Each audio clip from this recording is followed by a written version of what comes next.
Hello again! I had a fun time making a top 10 list of the unknown content. I decided to make this video of me ranking my D&D characters. This ranking would be based off from least fun characters to roleplay to best.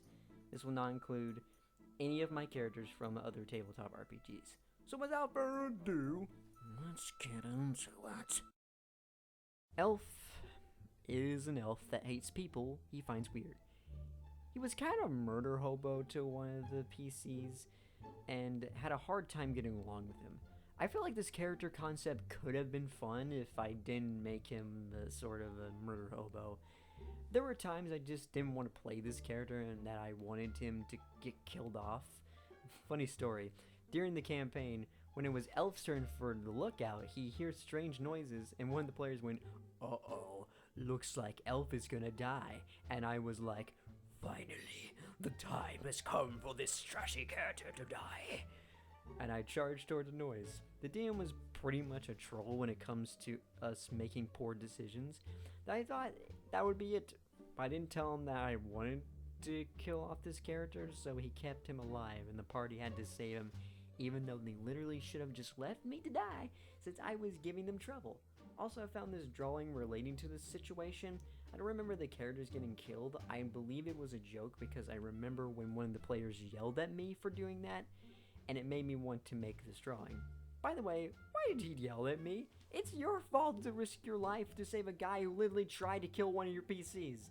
I know you guys are trying to be nice and all, but still, he's not worth risking your life. Fedoria Miliker was the second character I've made in D&D. She was originally going to be a serious character, but I thought it would be boring, so I made her a wacky elf fighter that loves collecting glitter, and I gave her a high-pitched voice. I do remember having some fun with this character, but the reason she's low on this list is because she wasn't very memorable. The only thing I can remember is that she was in a prison, and through this type of glitter, she calls evil glitter at a guard because she thought it would have done something, but it didn't. When I heard in the D&D lore that lizard folks don't understand emotions, I came up with a character named Zark, who was a bard that wants to understand emotions so he can use them to his advantage.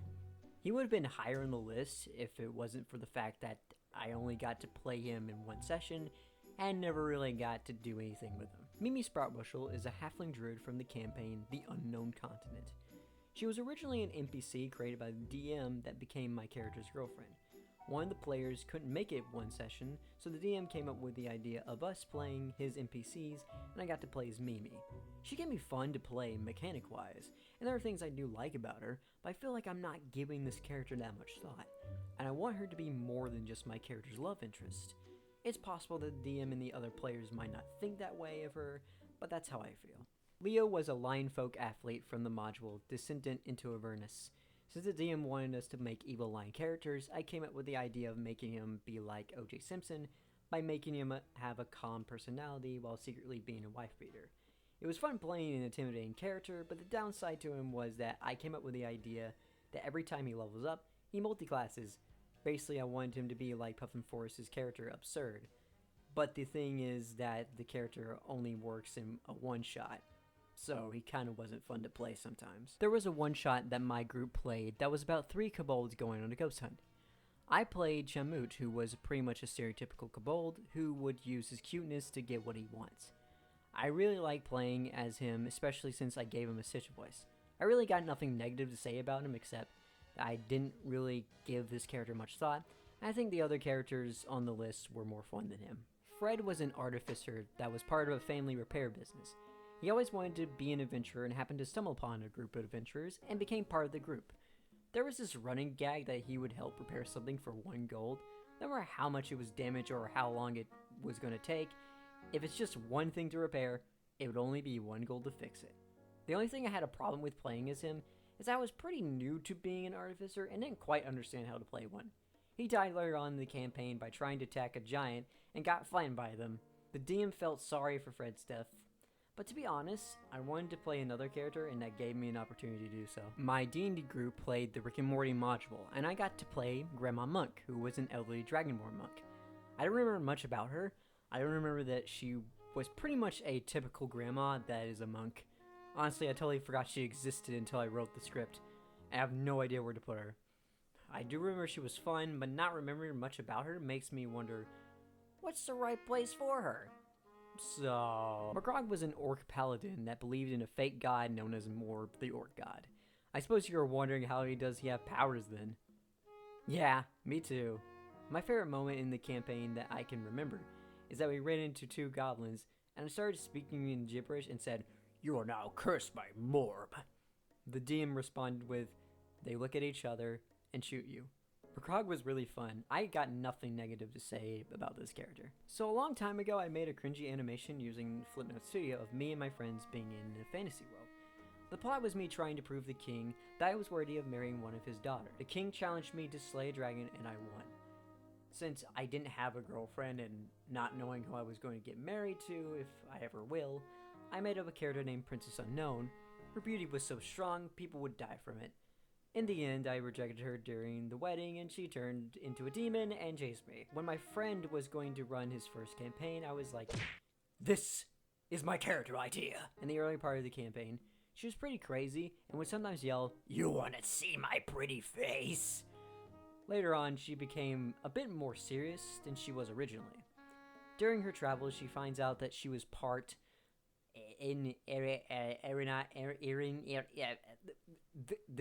this creature. And the reason for that is time travel stuff that was hard for me to understand. At the end of her story, her curse was broken, and she fell in love with a man named Stefan, and she lived happily ever after. Even though I got tired playing as her at one point, I will say that she was fun at times, and so far out of all the female characters I've made, she's my favorite. Buboodon was a little folk sorcerer that was obsessed with bubbles and only knew the word bubbles. He had a bubble wand as his wand, and his spells were bubbles related. He was very fun to roleplay and deserves to be in the top 10. Klikarei is an Aarakocra monk that suffers from anxiety. Well, in his backstory he was, but he appeared in the campaign while the rest, I believe, were level 13 at the time, so he already knows how to handle his anxiety. You're probably asking why he had anxiety in the first place. When he was a child, some cultists attacked his village, his mother was killed, and his father was abusive towards him. He couldn't handle being around his father, so he ran away and went to a monk academy so he could train himself to be calm. When he pretty much got the basics of being a monk, he left the academy because he thought the people were very strange, so he couldn't stay for too long. Later on, he was traveling around Sigil and found a guild called the Collectors Guild and became part of the Collectors group. It was really fun playing this character, especially since every enemy that we fought wasn't immune to Stunning Strike, which made the DM very frustrated. My only complaint about him is that I had a hard time knowing what to say in some situations, but it kind of works for his character since he is the quiet type. One of the players couldn't make it to one of the sessions, so the DM came up with an idea of a one-shot that takes place in the campaign where he plays as orc barbarians who were brothers. I played the youngest named Nat. One-shot started with us battling to see who would be the leader of the group. Nat decided to fight the oldest first, which he defeated and was about to go to the other one, but guess what his bright idea was? He just stands there like a douche. He freaking just stands there waiting for the opportunity.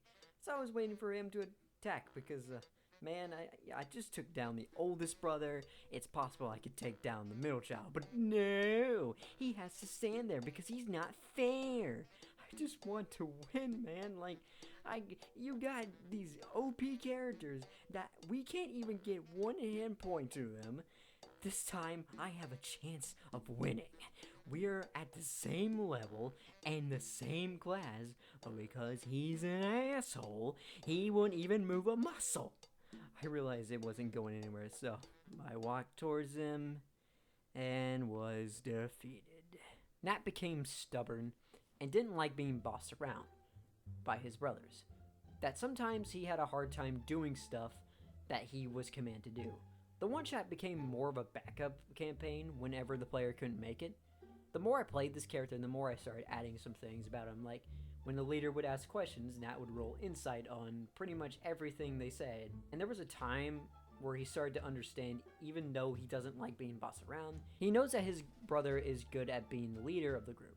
It was really interesting how it started with me not getting an idea for the character, and then the more I played him, the more I started getting an idea. I know we were talking about characters, but I gotta say, that campaign was really fun. Just us playing as dumb orcs who have no idea what they're doing was a blast. Moowah was a Gnoll barbarian who always tried his best at being friendly, but due to his Gnollish ways, he has a hard time trying. He would compliment people saying how delicious they look, not knowing that it sounds creepy when he's just saying that as a compliment, and not what you think he means. Sometimes. Whenever you would tell him that he did something wrong, he would cry about it, hating on himself for being a terrible person. One of my favorite types of characters to roleplay as are the psychopaths, and Moowah was pretty insane. But not as insane as the next character.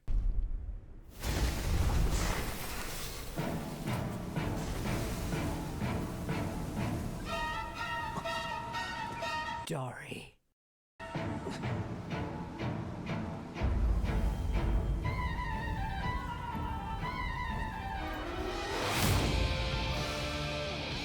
Tarry's a barbaric gnome who is filled with hatred for the world. He was sort of an ordinary boy, quote-unquote, ordinary, until his family abandoned him, which made the gnome he is known for. Now Tarry wasn't really a murder hobo, as you might think he was. He only killed people who were worthy of being killed and not having the mindset of, kill everybody! I'm very cautious of characters going too far at times. I didn't want him to become a murder hobo because it would have caused trouble for the party. Like I said, role-playing a chaotic character is really fun to do, and Tarry was so much fun to play as. He's definitely one of those characters that I would love to bring back someday. In third place goes to my first ever character, Morphalele! Morphalele is a dwarf cleric that's all about making friends. Out of all the characters I've made, I pretty much have used him the most. Morphalele had the voice of a stereotypical dwarf, would speak to himself in the third person, and would always be friendly unless you are evil for completely no reason. He was my #1 favorite character, until these two other characters were created. And second place goes to Blavier, the Renegade monk. After Ilia was brutally murdered, I decided to replace him with a knockoff of Xavier Renegade Angel. If you don't know about the show, it's pretty much an acid trip where everything is complete chaos and makes no sense. It's a great show. I recommend watching it if you're into shows like Rick and Morty or regular show. Anyway, I wanted to make a character like Xavier that spreads chaos around him. So the DM came up with an idea that if I wanted something crazy to happen, I roll luck, and if it succeeds, it happens. The first session with him was absolutely insane. Everybody was afraid of Blavier, not only for his appearance, but the chaos that he spreads around him. If you haven't watched videos of him, I highly recommend it. One of Blavier's best moments is when we got to Avernus and didn't really know where to go. Blavier decides that since he can speak to Mother Earth, he can probably speak to Mother Hell. I rolled a nat 20 on luck, so, guess who he gets in contact to? The Lord of Hell himself, Asma freaking Deus. Blavier made a deal with him, which granted him Devil Sight. So yeah, Blavier has Devil Sight. We haven't played the module for a few months, mostly because it was just a way to have us play D&D while the DM has enough time to prep for his campaign. Blavier was such an awesome character to play, and the chaos he brings to the table was marvelous.